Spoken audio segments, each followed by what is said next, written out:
आज की क्लास में जो मैं डिस्कस करूंगा वो मैथ्यू अर्नाल्ड पे बात करूंगा। Matthew Arnold as a critic, आपके यहाँ अर्नाल्ड है, अर्नाल्ड एज अ राइटर भी हो सकता है हो, लेकिन सबसे पहले मैं Matthew Arnold as a critic deal करूंगा।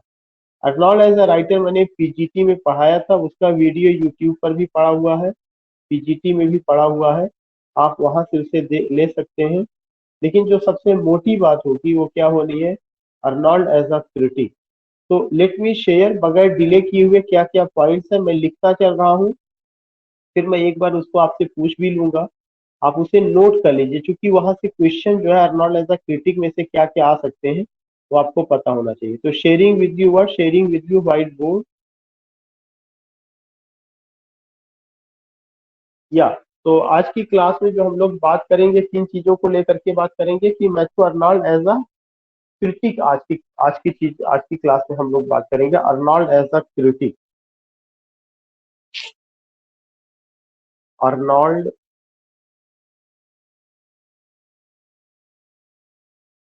As a critic.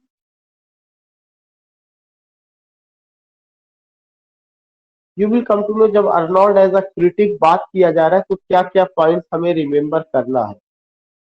सबसे पहला पॉइंट कि एज अ क्रिटिक जो अर्नॉल्ड है, अर्नॉल्ड का दो एसेज आया हुआ था, टू सीरीज ऑफ एसेज। तो एक तो ध्यान में रखना है, एज अ क्रिटिक अर्नॉल्ड का two series of essays. Arnold का जो टू सीरीज ऑफ एसेज है वो कौन कौन सा है। एक तो आपका है एसेज इन क्रिटिसिज्म जो 1865 में आया है, टू सीरीज ऑफ एसेज। उनमें से ए एसेज इन क्रिटिसिज्म, ये नोट करते चलिएगा, बहुत इंपॉर्टेंट पॉइंट है, ये ना हो कि हम नहीं नोट कर पाए। एसेज इन क्रिटिसिज्म, ये जो एसेज इन क्रिटिसिज्म है, it came in 1865। It came in essays in criticism, it came in 1865।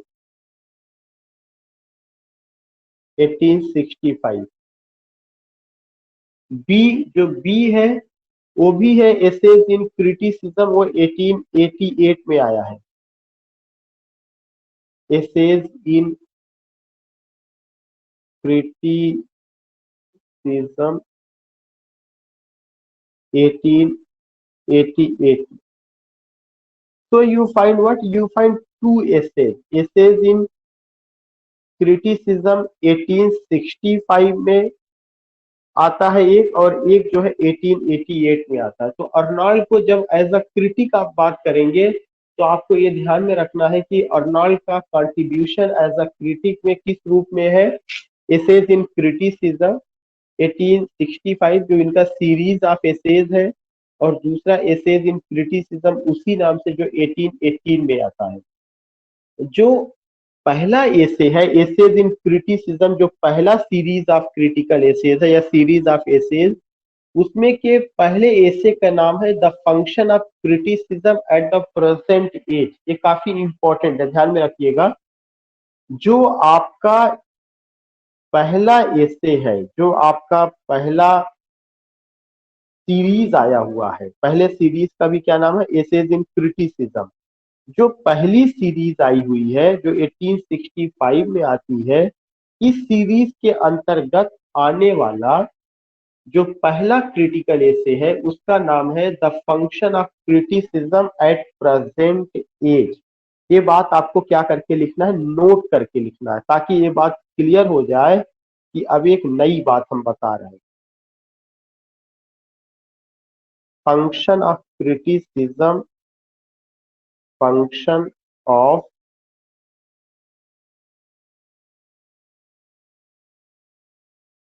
Criticism, function of criticism at the present age, at the present, present, at the present age is the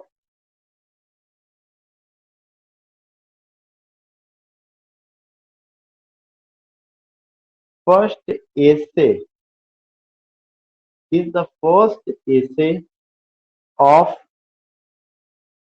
essays in criticism.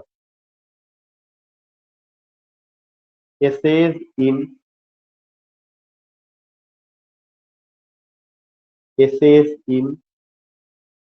criticism.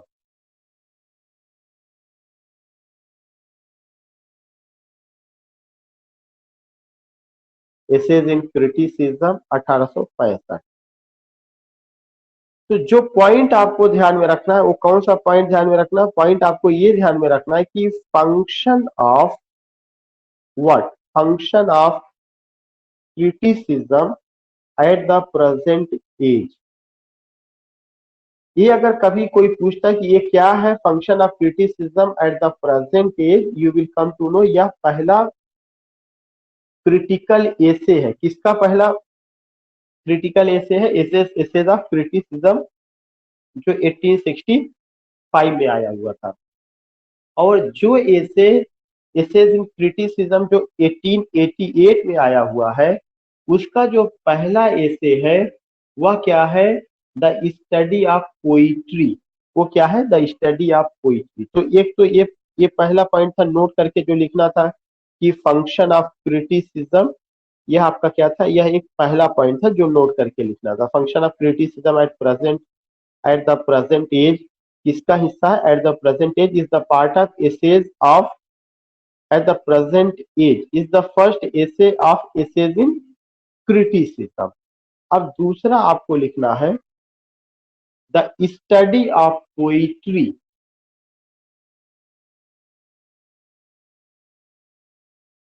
The study of poetry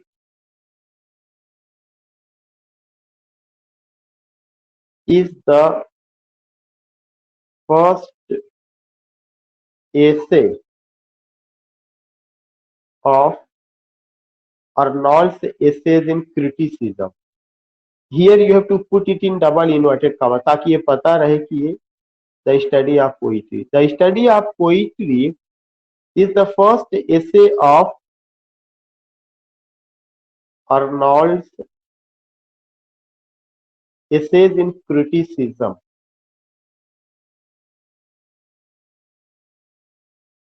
Essays in criticism. Essays in criticism 1888। 88। उसके बाद अगर आपको ध्यान में रखना है कि ये चीजें पता होना चाहिए कि अर्नोल्ड का क्रिटिसिज्म में क्या योगदान रहा। उनके दो सीरीज ऑफ क्रिटिकल एसेज हैं। पहला है एसेज इन क्रिटिसिज्म जो 1865 में है। दूसरा है एसेज इन क्रिटिसिज्म जो 1888 में है। एसेज इन क्रिटिसिज्म का पहला क्रिटिकल एसे है the function of criticism at the present age. Essays in criticism जो 1888 में आता है, उसका जो पहला क्रिटिकल एसे है वो है द स्टडी ऑफ पोइट्री। अब उसके बाद एक चीज आपको और ध्यान में रखना है कि उनका और क्या क्या कंट्रीब्यूशन एसेज में क्रिटिकल एसे में रहा है या क्या क्या उन्होंने किया हुआ है। तो रिमेंबर दैट कि एक उनका जो बहुत ही इंपॉर्टेंट कंट्रीब्यूशन था वह था कल्चर एंड एनार्की। एक इंपॉर्टेंट वर्क उनका था कल्चर एंड एनार्की। या you all are saying good evening, ठीक है। कोई पूछ रहा है टॉपिक क्या चला? Mature known as a critic. Okay, something someone chatted here. Okay,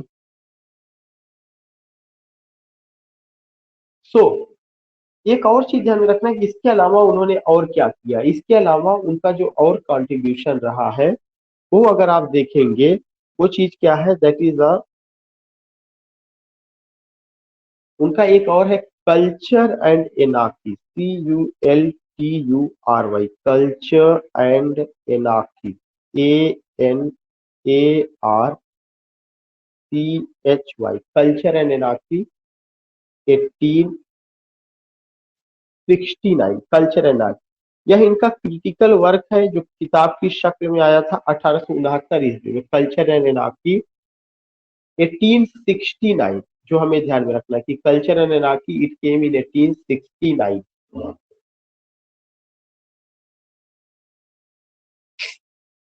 second important point कि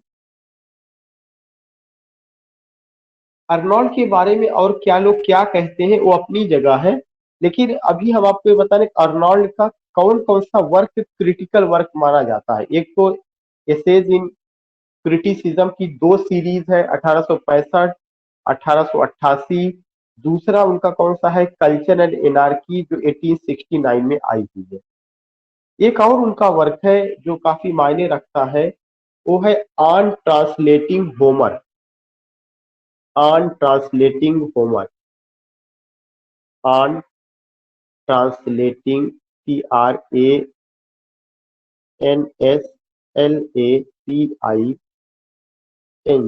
on translating Homer 1861,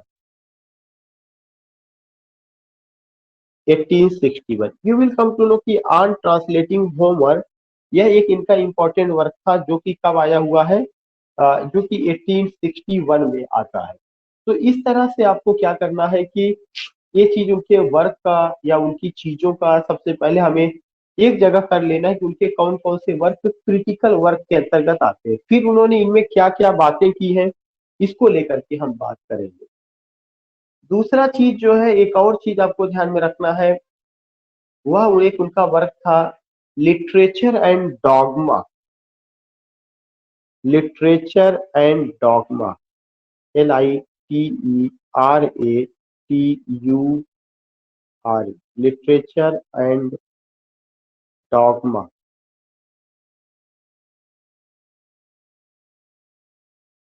literature and dogma, you will come to know कि ये जो लिटरेचर एंड डॉगमा है, this literature and dogma it came in 1873, 1873, 1873, literature and dogma, ये भी इनका critical work है। Next work जो आपको ध्यान में रखना है, God and the Bible, 1875, God and the Bible, God and the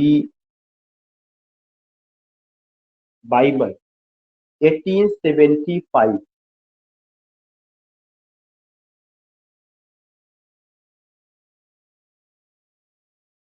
1875, God and the Bible. This is what this it came in 1875. Some other works also जो हमें ध्यान में रखना है, एक और भी है next God and the Bible के बाद, that is the next friendship's garland, FRIENDSHIP,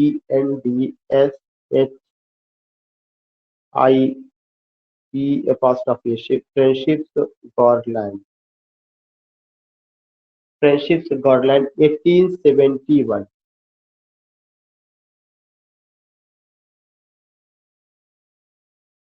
friendship's garland 1871। एक लास्ट है the study of Celtic literature, the study of Celtic literature, the study of CELTIC, Celtic literature, LITERATURE।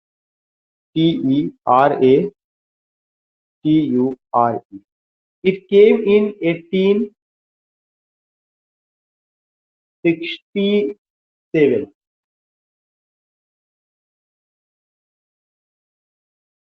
1867। तो remember that कि आज की class में जो मैं बात कर रहा हूँ अर्नोल्ड एज अ क्रिटिक लेके बात कर रहा हूँ। अभी सबसे पहले मैंने आपसे ये डिस्कस किया है कि अर्नोल्ड का मेन वर्क क्या था। मैं पहली स्लाइड से फिर से चल रहा हूँ ताकि जो लोग बाद में ज्वाइन किए वो इसे समझ सके। जब आप अर्नोल्ड एज अ क्रिटिक बात करते हैं या कोई भी क्रिटिक जब आप स्टडी करें उसको दो तरह से समझें। एक तो सबसे पहले आपको ये पता होना चाहिए उनका क्रिटिकल वर्क कौन कौन सा है और वो कब आया हुआ है। दूसरा हिस्सा ये बनता है कि उन्होंने अपने क्रिटिकल वर्क में क्या क्या कहा है। तो अर्नोल्ड एज अ क्रिटिक जब आप देखते हैं तो सबसे पहले तो उनका 2 सीरीज ऑफ क्रिटिकल एसेज आया था, जिसमें पहला है एसेज इन क्रिटिसिज्म, 1865 में आया है। दूसरा भी उसी नाम से आया हुआ है, एसेज इन क्रिटिसिज्म, लेकिन यह 1888 में आया हुआ है। इसका मतलब कि एसेज इन क्रिटिसिज्म के 2 सीरीज आए हैं, पहला सीरीज 1865 में, दूसरा सीरीज 1888 में। लेकिन यहाँ पर 2 इंपॉर्टेंट पॉइंट बनता है कि जो पहला सीरीज एसेज इन क्रिटिसिज्म जो 1865 में आया है, उसका पहला क्रिटिकल एसे कौन सा है? उसका पहला critical essay function of note करके लिखवाया गया, function of criticism at the present age is the first, इस पर आप ध्यान में रखिएगा, is the first essay of essays in criticism। essays in criticism जो 1865 में आया है, उसका पहला critical essay function of criticism at the present age. फिर दूसरा पॉइंट लिखा गया कि द स्टडी ऑफ पोइट्री, यह भी क्रिटिकल एसे है, इज द फर्स्ट एसे, यह पहला एसे है। किसका पहला एसे बनेगा? Is the first essay of Arnold's essays in criticism जो 1888 में आया।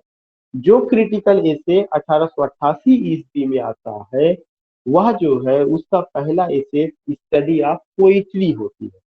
उसके अलावा अर्नोल्ड का और क्या क्या काम था? ऑन ट्रांसलेटिंग होमर, उनका एक क्रिटिकल वर्क है जो लेक्चर सीरीज में था 1861 में। लिटरेचर एंड डॉगमा 1873 में। गॉड एंड द बाइबल 1875 में। फ्रेंडशिप्स गॉडलैंड 1871 में। The study of Celtic literature 1867 में। तो इतना तो आपको वर्क का ध्यान में रखना है कि ये सारे वर्क उनके रहे हैं। अब जो है अर्नोल्ड का क्या कंट्रीब्यूशन रहा है, अर्नोल्ड का कंट्रीब्यूशन क्रिटिसिज्म में, उन्होंने क्रिटिसिज्म में क्या नया किया, क्या हम लोग कुछ ऐसा पाते हैं जिस पर एक कह सके कि हाँ ये अर्नोल्ड का कंट्रीब्यूशन एज अ क्रिटिक है और ये नया है।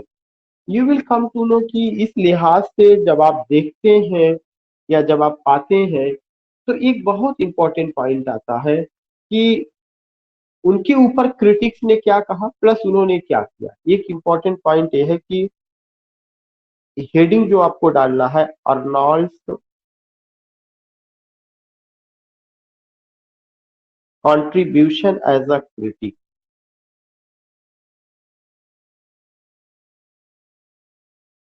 Arnold's contribution as a critic. Arnold's contribution as a critic. तो अगर आप ये देखेंगे कि एक सबसे इंपॉर्टेंट पॉइंट आता है कि अर्नोल्ड्स कंट्रीब्यूशन एज अ क्रिटिक, जिसमें सबसे इंपॉर्टेंट पॉइंट जो आपको ध्यान में रखना है, जो सबसे एक बेसिक कॉन्सेप्ट लेकर के चलना है, जहां पे रियली में हमें कुछ समझने की कोशिश करनी चाहिए, वो ये है कि इनका जो क्रिटिसिज्म का मिजाज है वो विक्टोरियन एज का मिजाज है। उसमें उन्होंने क्या क्या कहा, एक चीज ये बताइए कि ऐसा मुझे लग रहा है कि लेक्चर जैसे लग रहा है एक तरफा चल रहा है, मैं केवल बोलता जा रहा हूँ। थोड़ा सा मैं आपका रिस्पांस समझ लूँ, किसी को कोई प्रॉब्लम तो नहीं है? नहीं नहीं सर, सब keep on sir. No sir, no sir.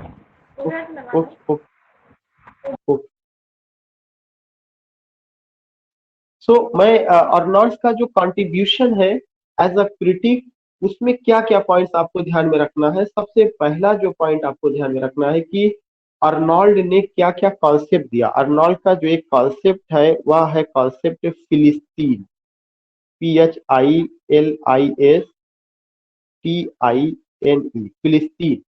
फिलिस्तीन जो शब्द है यह उन्होंने मिडिल क्लास के उन लोगों के लिए यूज किया हुआ है जिनको कि कल्चर से और रिलीजन से प्यार नहीं है, सरोकार नहीं है। तो फिलिस्तीन वर्ड जो है अर्नोल्ड यूज करते हैं। फिलिस्तीन टर्म आप इसको डबल इन्वर्टेड कामा में रखिएगा, फिलिस्तीन term was used by Arnold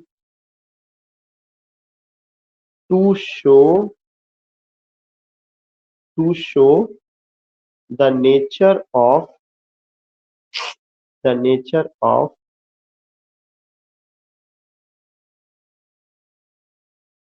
middle class people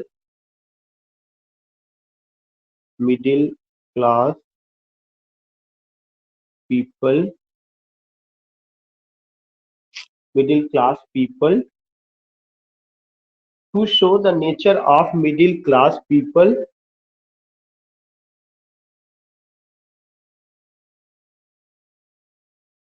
to show the nature of middle class people who do not have any interest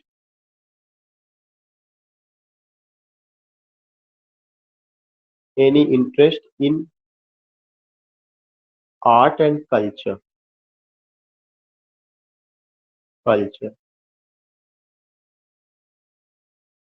ये बहुत इंपॉर्टेंट पॉइंट है, मैं आपको फिर से बता दूं, एक एक शब्द को बहुत क्लियर समझते चलिए कि फिलिस्तीन नाम का शब्द जो है अर्नॉल्ड ने यूज किया है, किसके लिए यूज किया है? For the people of the middle class, जो विक्टोरियन एज के मिडिल क्लास के लोग थे, जो जिनका इंटरेस्ट किसमें नहीं था? आर्ट एंड कल्चर में नहीं था, जो जो अपना मतलब who do not have any interest in art and culture, ऐसे लोगों की आलोचना के लिए उन्होंने जो शब्द यूज किया, वह कौन सा शब्द यूज किया है? उन्होंने जो शब्द यूज किया उसका नाम है फिलिस्तीन, PHILISTINE। फिलिस्तीन term was used by Arnold to show what to show the nature of middle class people, ऐसे nature of middle class people who do not have any interest in art and culture। यहाँ पे आप एक point ये देखेंगे। Second important point which I want to say या which I'm telling you, that is the कि इसके अलावा उन्होंने एक और कॉन्सेप्ट दिया है, that is the concept of touchstone method. TOUCHSTONE,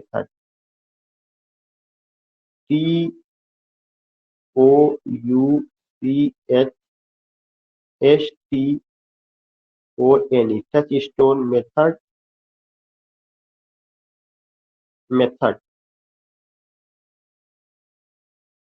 touchstone method concept, या पॉइंट नंबर 2 बना लीजिए। Touchstone method concept has been given by Arnold in the study of poetry, the study of poetry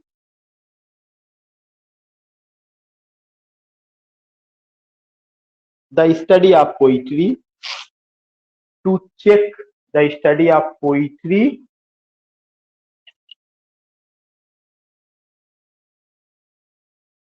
or the study of poetry to know the the study of poetry to know the basic characteristics, basic BASIC, basic character CHARACTERISTIC, the basic characteristics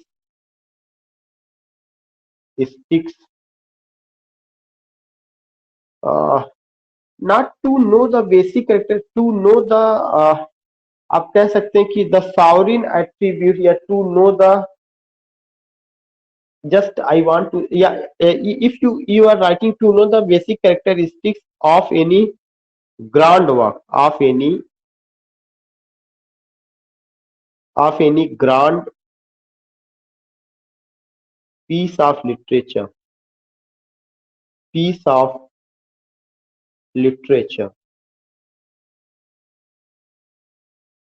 by picking up PICKING, by picking up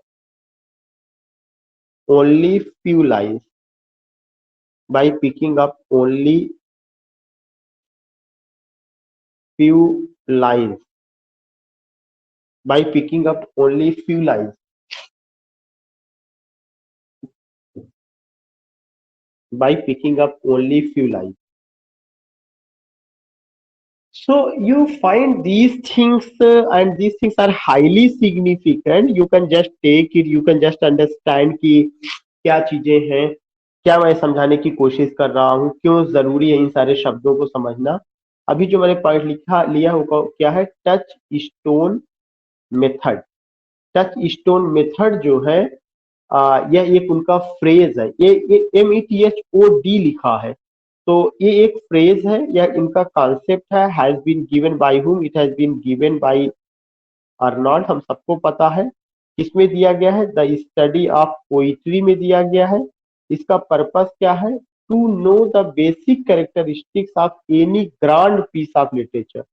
जो कोई भी grand piece of literature है, जो जैसे अगर आप कह सकते हैं कि paradise last, paradise regain, Homer का इलियड एंड ओडेसी, इंडिया का महाभारत, रामायणा, ये सब जो ग्रांड क्लासिक लिटरेचर है, उनकी कैरेक्टरिस्टिक्स को जानने के लिए अर्नॉल्ड ने ये कहा कि ये जरूरी नहीं कि आप पूरी पोयम 10,000, 20,000, 1 लाख लाइन की पूरी पूरी पोयम्स पढ़ डालिए। उनमें से आपको क्या करना है, केवल एक उन्होंने तरीका बताया। क्या करना है कि उस ग्रांड पीस को जानने के लिए pick up only few line.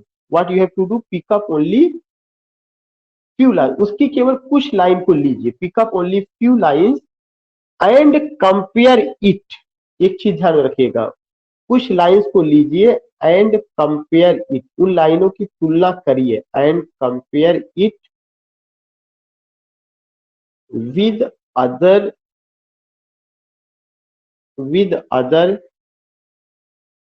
Grand work,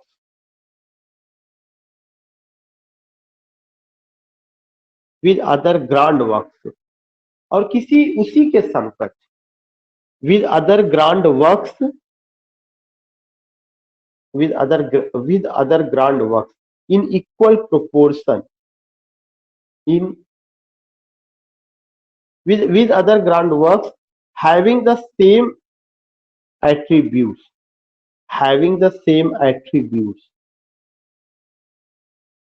having the same attributes, ATTRIBUTES।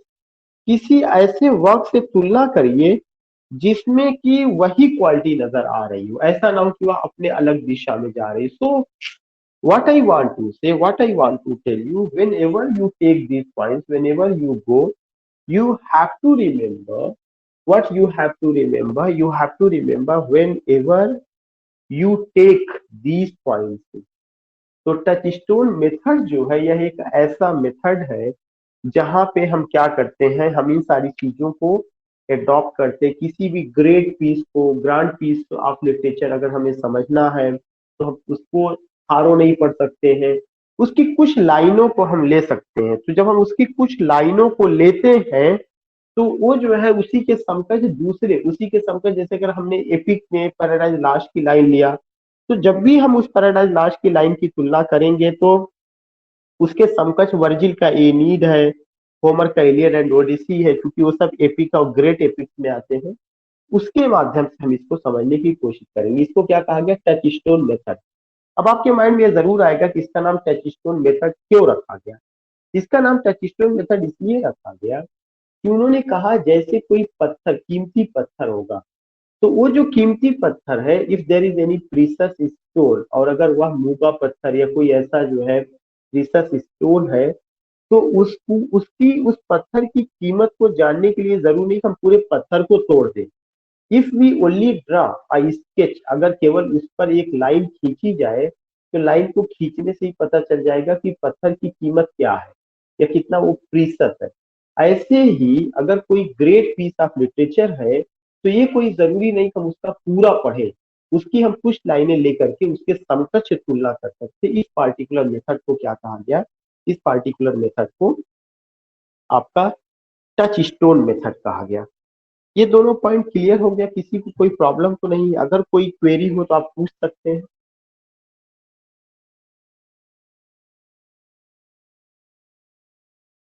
Should I go ahead? Yes, sir. I want to get one more response. Yes, sir. Yeah, Go okay, ahead. Vinodji. Okay.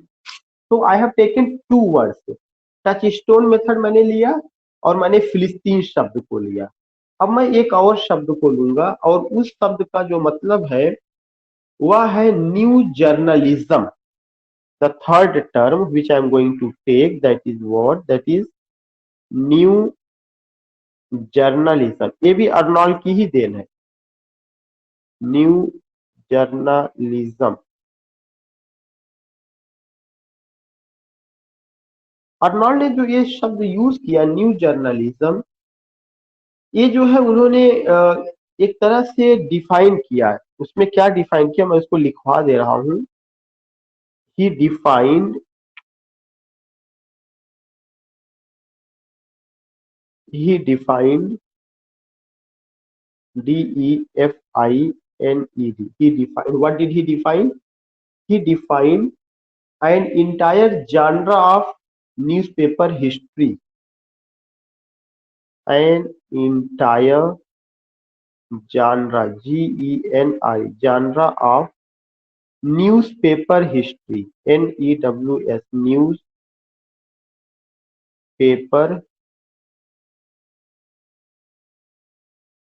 history, particularly PARTICULARLY, particularly किसका उन्होंने किया था? Lord Northcliffe's, Lord Northcliffe's, CLIFF,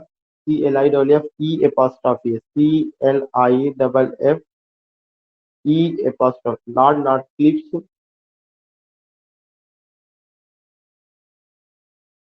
press empire.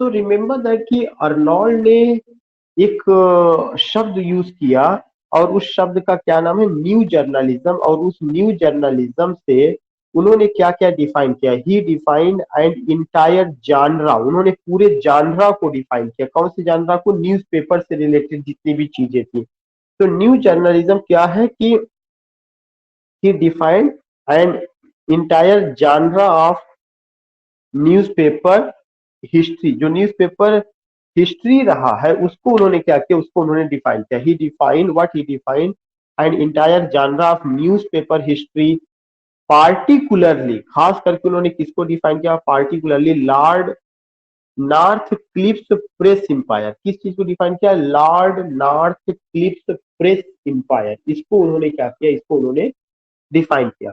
तो ये एक important point है या एक इम्पॉर्टेंट चीज है जहां पे मुझे लगता है कि हमें समझना चाहिए कि न्यू जर्नलिज्म उनका जो है न्यूज़पेपर की जो पूरी हिस्ट्री है या न्यूज़पेपर का जो एक एम्पायर है, कैसे सब समाचार प्रेजेंट किया जा रहा है, उसको कैसे लोगों के सामने लाया जा रहा है, उससे रिलेटेड चीजों को उन्होंने क्या किया? उन्होंने यहाँ पे रखा हुआ जो चीजें रही है या जो हमें समझने की कोशिश करना चाहिए कि क्या क्या चीजें हैं। इसके अलावा एक और चीज रहा है,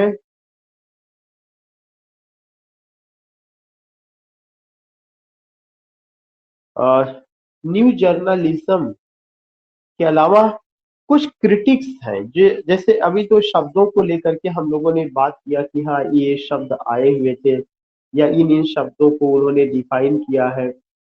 उसके अलावा उनका अपना डिफिनीशन भी रहा है, खास करके पोइट्री को लेकर के या और चीजों को लेकर के। तो मैं हाँ एक और चीज रहा जो मुझसे छूट रहा था। एक उनका कॉन्सेप्ट है ग्रांड स्टाइल का कॉन्सेप्ट जो उन्होंने दिया हुआ, ये बहुत जरूरी है। ग्रांड स्टाइल का कॉन्सेप्ट उन्होंने होमर के वर्क में दिया है, ग्रांड स्टाइल। नेक्स्ट पॉइंट जो मैं बात कर रहा हूँ, ग्रांड स्टाइल। जो नेक्स्ट कॉन्सेप्ट है that is what? That is a grand style. ये ग्रांड स्टाइल की जो बात उन्होंने कही हुई है, किसमें कही हुई है? उन्होंने होमर्स का जो उनका वर्क था on translating Homer grand style, he gave this concept, ये पॉइंट आप लिख लीजिएगा, he gave this concept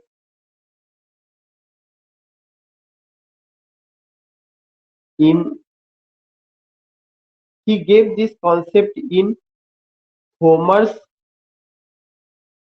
not Homer's, on translating Homer, on translating Homer.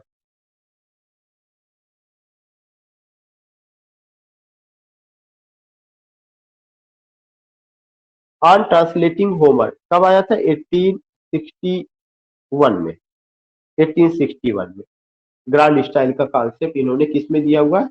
On translating Homer में उन्होंने दिया हुआ है।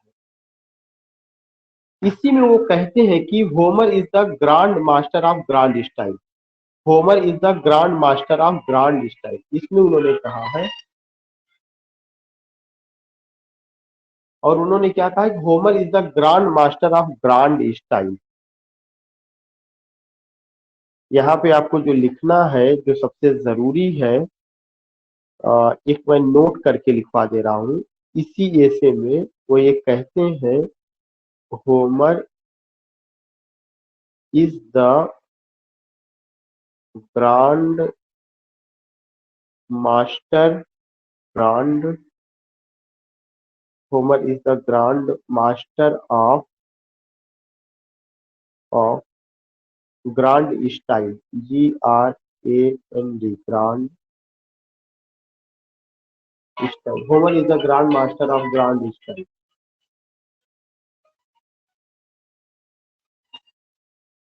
तो you find what, you find कि इसी में उन्होंने लिखा है, उन्होंने क्या लिखा है कि Homer is the grand master of grand style, you find this particular thing. तो there are certain important things जो हमें समझना चाहिए, या there are certain important things which I have to take, जहाँ पे हमें चीजों को लेना चाहिए कि उनका क्या क्या रिलेटेड रहा। अब जो है उनका व्यूज पोइट्री को लेकर के क्या रहा है, पोइट्री को लेकर उन्होंने क्या कहा है। तो अब जो थर्ड सेक्शन बनेगा, अर्नॉल्ड्स फेमस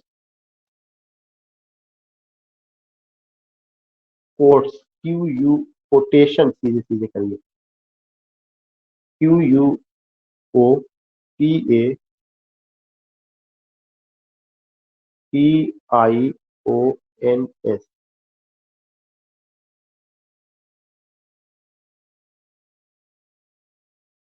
अर्नॉल्ड्स फेमस कोटेशन। अब हम लोग जो बात करें वो किस पे बात करेंगे?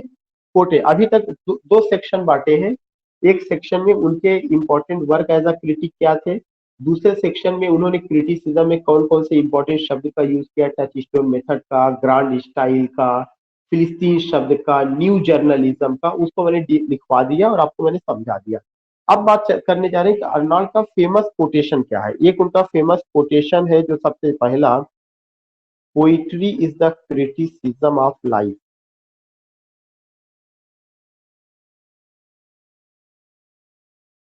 क्रिटिसिज्म ऑफ लाइफ, पोइट्री जीवन की आलोचना है। दूसरा उनका फेमस कोटेशन है क्रिटिसिज्म को लेकर के, criticism is an art, criticism is an art, criticism is an art to know and propagandize,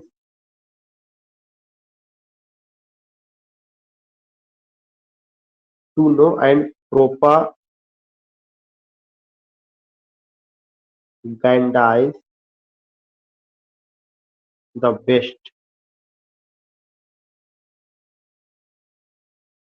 that exists in the world। ये एक बहुत इंपॉर्टेंट पॉइंट।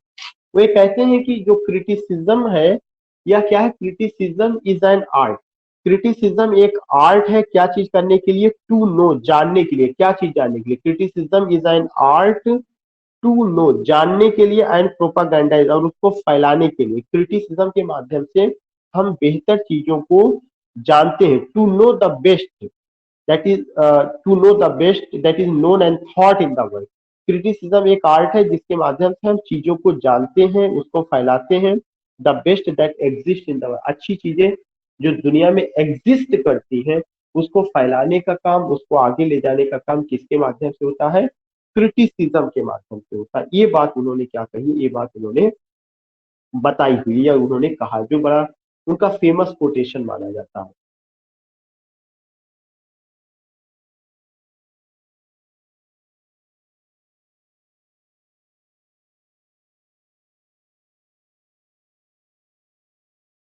एक उन्होंने और कहा है कि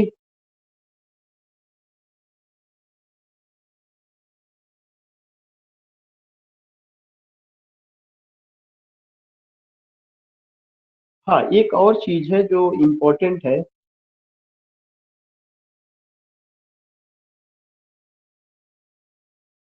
पोइट्री को ही लेकर के उन्होंने कहा है नेक्स्ट स्लाइड में।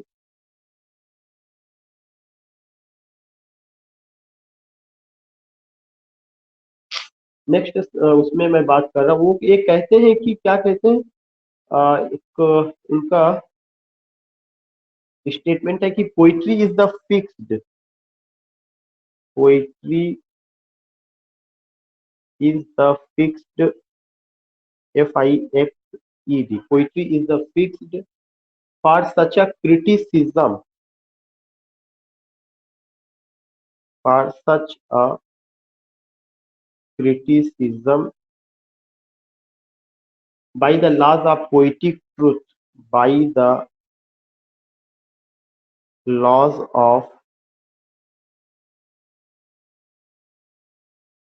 poetic truth,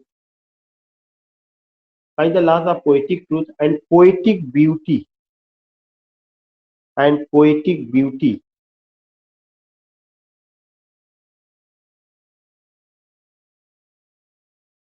and poetic beauty, by the laws of poetic truth and poetic beauty.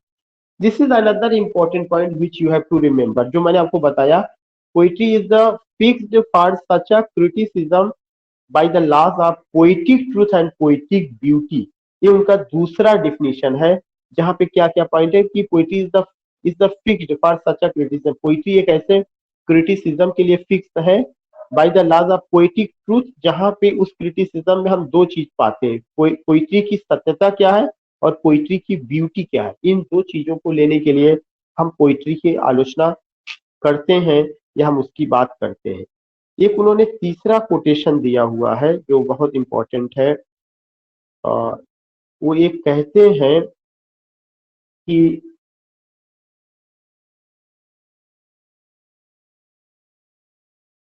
Poetry is the impassioned expression,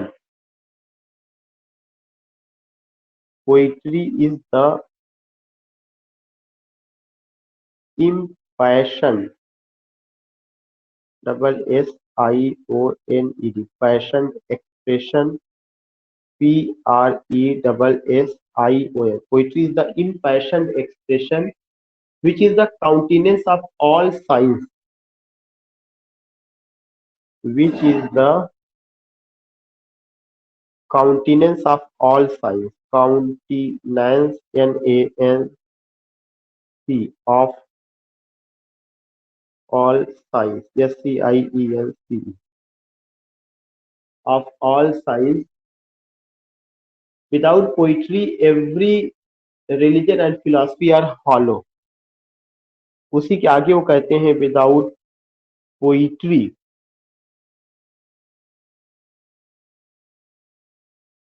every, without poetry every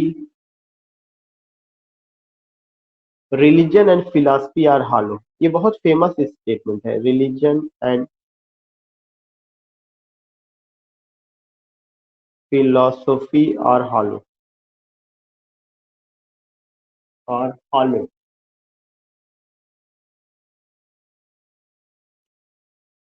ये उनका कोटेशन है जो मैं एक एक लाइन को रिपीट करूंगा। वो कहते हैं poetry is the impassioned expression. Poetry में जो होता क्या है कि बहुत ही पैशनेट एक्सप्रेशन है। ऐसा नहीं कि बहुत ज्यादा उत्तेजना में आकर के दिया गया चीजें, नो, बल्कि ये क्या कहते हैं, which is the countenance of all science. कह रहे हैं कि यह एक ऐसी ज्ञान की विधा है जिसमें सारे ज्ञान के जितनी भी विधाएं हैं उन सबका चेहरा नजर आता है। काउंटेनेंस वर्ड बहुत इंपॉर्टेंट है। जितनी ज्ञान की शाखाएं निकली हैं सब पोइट्री से ही निकली है। और फिर आगे वो कहते हैं countenance of all science, science माने नॉलेज, विदाउट पोइट्री, बगैर पोइट्री के every religion and philosophy are hollow. बगैर पोइट्री के हर धर्म और हर दर्शन वह जो है बगैर रस के है, हालो है, उसमें कोई दम नहीं। यह एक मेरी अपनी नजर में बहुत ही मेरी फेवरेट डिफिनेशन रही है अर्नोल्ड का, जो मैं ये कहता हूँ कि हाँ यह है। उसके अलावा एक उन्होंने द स्टडी ऑफ पोइट्री में एक और डिफिनेशन दिया हुआ है जिसमें वो कहते हैं कि the future of poetry is immense because in poetry when it is worthy of its high destiny our race will find on every several stage. कुल मिला करके मैं इसको लिखवा नहीं रहा हूँ, मैंने केवल इतना बता दिया कि एक और मैं लिखवा दूं द स्टडी ऑफ पोइट्री में, that is the fourth definition. Fourth, the study of poetry,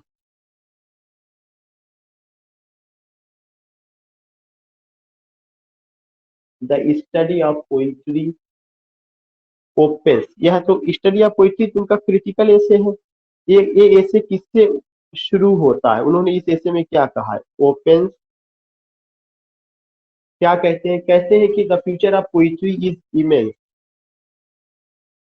the future of poetry is immense, the future of poetry is immense, I double M E N S T, immense, because in poetry,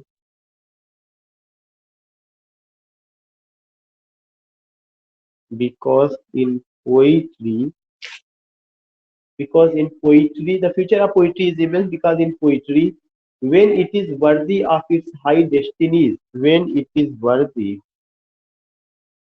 when it is worthy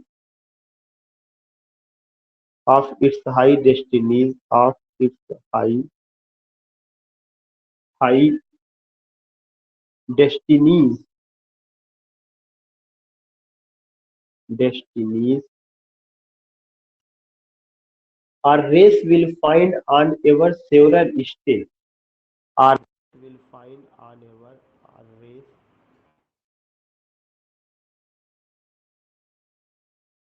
our race will find,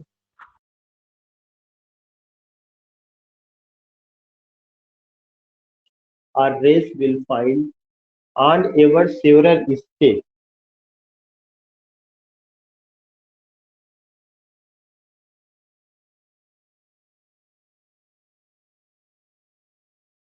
this is another important definition जो मैं एक एक line को coat कर रहा हूँ। उनका एक क्रिटिकल एसे है द स्टडी ऑफ पोइट्री। इस क्रिटिकल एसे में वो कहते हैं कि the future of poetry is immense. जो फ्यूचर है किसका, पोइट्री का, वह अपने में इमेंस है। इमेंस का मतलब अपने में काफी गहरा है, काफी अच्छा है। Because in poetry when it is worthy of its high destinies our race will find and ever several state. वो हमेशा पोइट्री के साथ रुके रहेंगे, हमेशा पोइट्री को ले करके चलेंगे।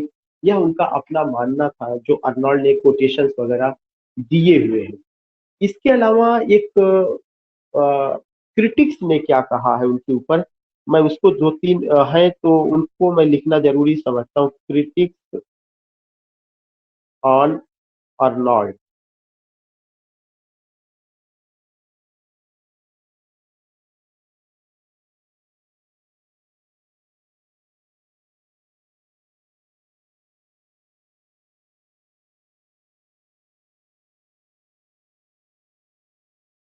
एक है प्रोफेसर गैरॉड। प्रोफेसर गैरॉड है, वो ये कहते हैं कि professor गैरॉड, GARROD,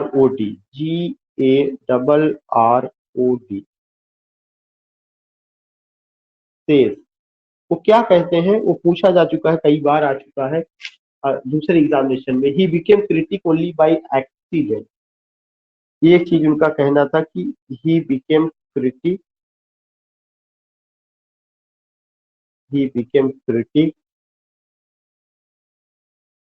only by accident. ये प्रोफेसर गैराट का स्टेटमेंट है कि केवल एक्सीडेंट, मतलब वो कोई बड़े क्रिटिक नहीं थे, वो केवल ऐसे ही क्रिटिक बन गए जो है। तो यह चीज जो है ध्यान में रखना, he became critic only by accident, professor गैराट।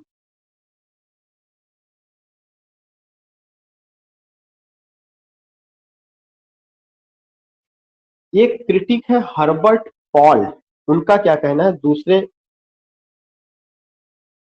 Herbert Paul, PAUL, Herbert Paul says. Herbert Paul ने क्या कहा, हर्बर्ट पॉल ने कहा Arnold did not merely criticize, Arnold did not merely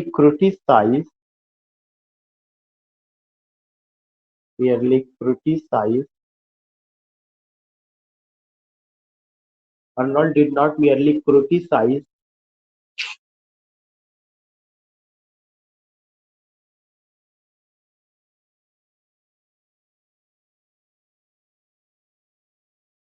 Arnold did not merely criticize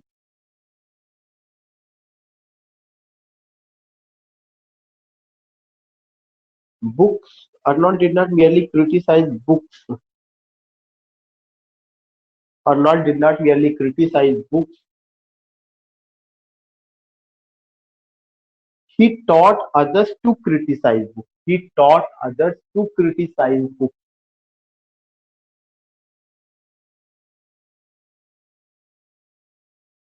He taught others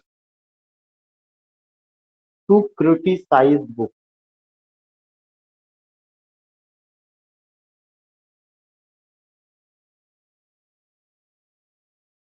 He taught others to criticize books. ये चीज जो है रहा है, जो आप देखते हैं कि अर्नोल्ड का यह एक कॉन्सेप्ट है जो कि आपको देखने को मिलेगा कि merely criticize books, he taught others to criticize books. ऐसे और भी चीजें रही हैं जिसमें GW रसेल हैं, उन्होंने पॉलिटिक्स ऑफ द 70s में कहते हैं कि Matthew Arnold is the man of the world entirely free from worldliness. That is another thing, उसमें कोई ऐसा नहीं है।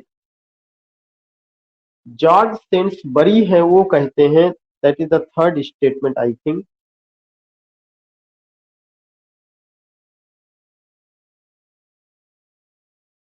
George Sainsbury said. George Sainsbury ने क्या कहा है, जॉर्ज सेंसबरी कहते हैं कि he is the great gainsayer of criticism.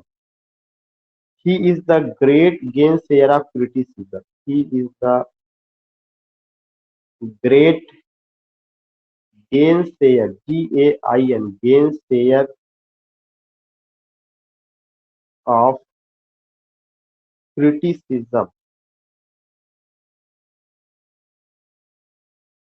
एक पॉइंट है जो बहुत इंपॉर्टेंट है, जो आपको ध्यान में रखना है।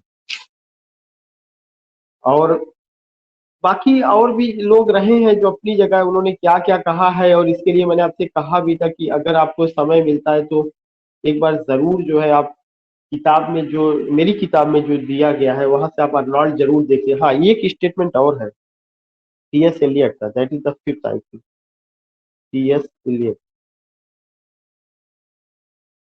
says, T.S. एलियट ने क्या कहा, he was a propagandist, he was a propagandist, PROPAGANDIST,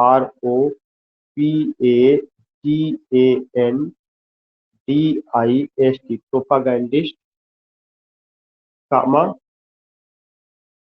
salesman, SALES, salesman, comma a clever advertiser, a clever advertiser, a clever advertiser than a great critic.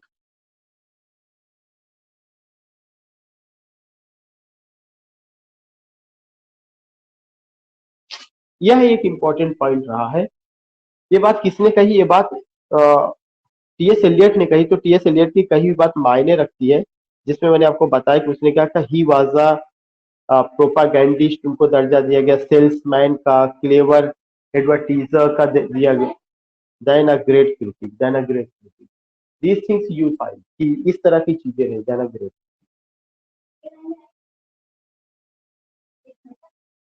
तो यू फाइंड दीज थिंग की 8:30। तो you find these thing कि ये सारे की सारी चीजें आपको क्या होती है, आपको यहाँ पे नजर आ रही है जहाँ पे करना है। तो almost I have done Arnold, लेकिन मैं बार बार ये कहता हूँ कि जो चीजें आपको बताई जा रही हैं उन सारी चीजों को जो है क्या करना है कि आपको कवर करना है और समझने की कोशिश करना है। एंड रिमेम्बर दैट कि हम लोग जो है एलटी की क्लास के लिए लेट हो रहे हैं, उधर से भी बार बार मैसेज आ रहा है कि वी आर वेटिंग। तो चूंकि अर्नॉल्ड कंप्लीट करना था, बीच में मैं इसे छोड़ नहीं सकता था, तो आई हैव डन इट। और एक चीज मैं जरूर कहूंगा कि अर्नॉल्ड एज अ पोएट आप अपने हिसाब से पढ़ लीजिएगा, उसका वीडियो यूट्यूब पर भी पड़ा हुआ है और भी जगहों पे। अगर आप डालेंगे कि अर्नॉल्ड मेरे यूट्यूब चैनल पे कि लेक्चर बाय डॉक्टर शमीमान मैथ्यू अर्नॉल्ड, वो भी पूरा चला आएगा। जिन लोगों ने पीजीटी की क्लास ज्वाइन किया था उनको पता है कि मैंने उस पर बात किया था कि अर्नॉल्ड विक्टोरियन एज के पोएट है, पेसिमिस्टिक पोएट है। उन्होंने कहा था कि जो आपका पोयम जो विक्टोरियन एज है, डाउट, डिस्प्यूट और डिस्ट्रैक्शन का एज रहा है।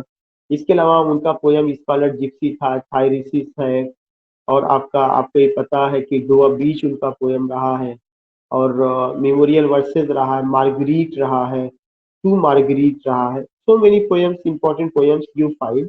तो एक बार अर्नॉल्ड एज अ पोएट आप पढ़ चुके हैं, 10, 20, 25, 50 मिनट निकाल करके मेरी किताब से, जो और भी किताबें हैं, अगर आप देख लेंगे तो यादें ताज़ा हो जाएंगी। क्योंकि आज अर्नॉल्ड की बात हुई है, हो सकता है कुछ और नए पॉइंट्स मिल जाए, कुछ और नई चीजें मिल जाए। इसलिए आप जो है अर्नॉल्ड को जरूर से जरूर देख लीजिए। हम सबसे पहले मैंने बताया कि हम उसी पोर्शन को कवर करेंगे जो मैं पीजीटी में आपको नहीं पढ़ा पाया, क्योंकि समय की भी कमी है। दूसरा चीज है कि कोई भी जो क्रिटिसिज्म का पार्ट है वो ना छूटा रहे, जो नए आथर्स है वो ना छूटे रहे, तो उस पर हम बात करें। तो जस्ट मैं चल रहा हूँ तुरंत एलटी की क्लास के लिए, यू कैन ज्वाइन।